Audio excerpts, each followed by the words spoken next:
The INSAS, short for Indian Small Arms Systems, has been the Indian Army's standard rifle for over a quarter century. But the Army now wants to replace this rifle with a Russian-made AK-203. But the AK acquisitions have slowed down as well for various reasons. So the Indian Army is now upgrading its inventory of INSAS rifles slowly. The first consignment of upgraded rifles was handed over to the Northern Command. And joining me to discuss this are Samir Dhawan, CEO of Star Aerospace, the Indian firm upgrading the rifle, and my colleague Deepak Bhadana here in the studio with me. Gentlemen, welcome to the News9 Plus show. You've just handed your first consignment of upgraded INSAS rifles to the Indian Army. Tell us what made the Army go in for an upgrade to the rifle we thought had reached the end of its life. See, there were a couple of factors which came into play. The AK-203, of course, being a slow acquisition. The second was the Army's trial with the Sig Sauer, the 7.62-51, and finally, we had been working on the INSAS for over 3 years to take away, let's call it 90% of its issues. See, the rifle itself is a very good rifle. Everybody will agree in the Indian Army that it's a very accurate rifle. Yes. It had its own flaws, and our way of looking at it was, what if we were to remove those flaws and make it a modern platform? So we went around having this validated first with ARD, then with AVIL. We did trials there also, and then finally we did trials with the Indian Army. And once we did these trials with the Indian Army, they felt that once you put on the upgrades and you remove all the issues, the INSAS is a formidable weapon. Right. For various reasons. It is a very formidable weapon because every new platform, you would, end of the day, when you call a modern platform, it's basically a platform to attach optics and do different things with it. And the second thing is you want to make the platform more ergonomic. And most important is, like in the INSAS, the magazine has always been the issue. Yes. So once we redesigned the magazine, and what we realized very quickly was initially, the 3-round burst was something which came, from the US side in 1980s. That was a requirement by the US military. So INSAS also had a 3-round burst fire. So what we did was we enhanced the capacity from a 20 to a 30 round, so that when you do your 3-round burst, you still have enough bullets left. Right. And then you come at par with the, any other platform. So, and the Army then, from that various trials, with the upgrades for accuracy, for different things, they found it to be an extremely well-balanced lethal weapon.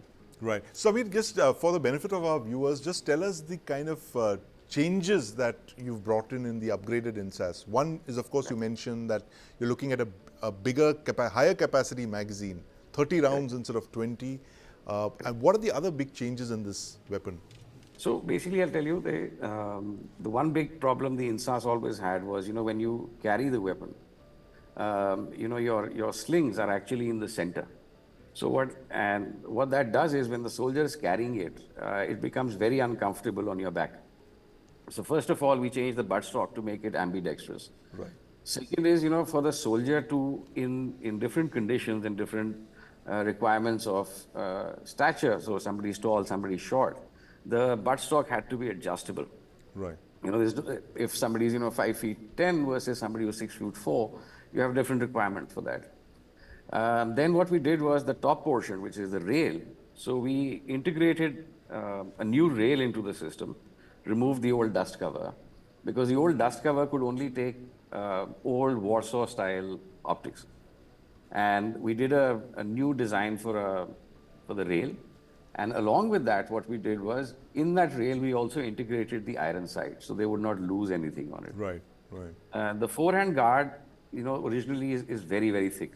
And that was done because in the INSAS, the forehand guard always touches the barrel and gets very hot. Yes. So we redesigned the forehand guard completely.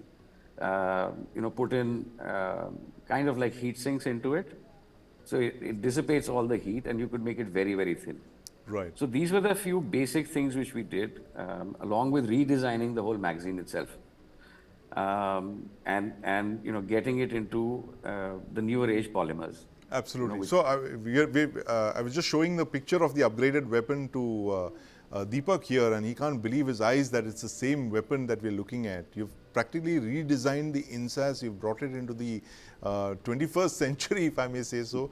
Yes. But Deepak, you're an INSAS skeptic. You had your very, very strong comments based on your feedback that you've received about the INSAS from troops. You think this is going to change their minds? See, as Samir was saying, it's been through a whole range of tests. Everybody seems to be on board with this upgrade.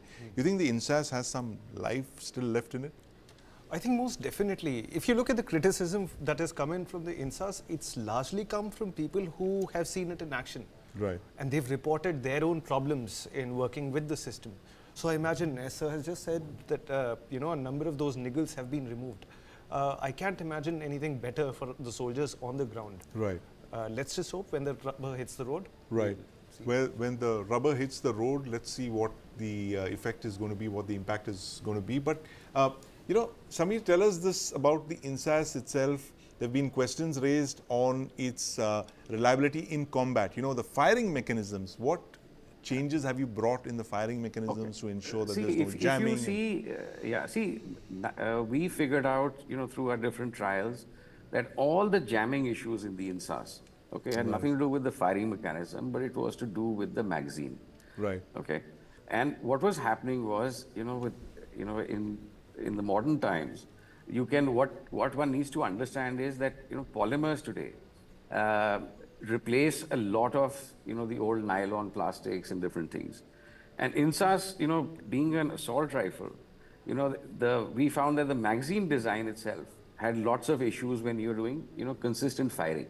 Right. The lips would expand. Yes. The catch would get loose and it would fall off. All those kind of things. And the way the magazine was designed, with the metal insert and different things, it was actually becoming a bigger problem. And what we found was, once we redesigned the magazine, because that was the first thing we did. Yes. The other things are much easier, but redesigning a complete magazine so it becomes very reliable. Now that is what makes it very, very impressive. And we've had in AVIL, they fired 200 rounds, 300 rounds non-stop. And we've tried this with almost, lot of military units, lot of MHA units. And we've just also got an approval from the MHA, because they had constituted a board for upgrading the INSAS. So that has also happened. And if you will see that, now with no stoppages, because of the magazine. Yes. The rest of the mechanism is perfect. There's nothing wrong with it. Right. So it was the magazine that was the main culprit in all of this. But Deepak, when Samir was talking, I was reminded of the M4 and the AR-15 before that. It was one of the worst rifles where it entered service in the 60s in Vietnam. Soldiers hated it because it just jammed all the time. But then it's now become one of the most reliable weapons in the world. Of course, because it's the over M4 time, and the M16. there's feedback from the improved. ground. Yes. And that feedback goes into improving it, much like what is happening to the INSAS right now. Right. That looks like the way ahead for the INSAS. There's life still left in the INSAS. But Samir, last question before I let you go. What is the export potential for the INSAS? We've exported it to a few countries who haven't been very happy with the performance again, Nepal and Myanmar. You see new life for the INSAS, upgraded INSAS as an export platform that would interest a lot of other countries. Definitely, because see, if you incorporate these things in the new weapon, yes, end of the day, INSAS is actually a true rifle, right? AK is like a submachine gun. Okay, right. It's not a rifle. The only other rifle is an M4, right? Because of the firing mechanism and the way it is. And for soldiers, an alternate to the M4 as the INSAS is. And plus, not very many people know this. The INSAS bullet is slightly longer by a few millimeters than a NATO round. And the advantage of that is your bullets can't be used upon you. Yes. And that is itself, is a huge advantage, along with, when you look at training, when you look at, spares, supply lines, one caliber across. And I feel export, it has a huge potential because it's a true rifle. It's a true rifle, huge export potential for it. But the big story here is that the INSAS, a rifle that everyone gave up for dead, is now back. It's reborn as the INSAS upgraded rifle. It's now been issued to the Northern Army Command for the first time. And we just spoke with Samir Dhawan, CEO of Star Aerospace, who's handed those rifles over to the Indian Army. And who knows, it could be the beginning of a new chapter for this rifle that's endured nothing but criticism for over 25 years. Thank you very much for joining us, Samir Dhawan, my colleague Deepak Bhadana.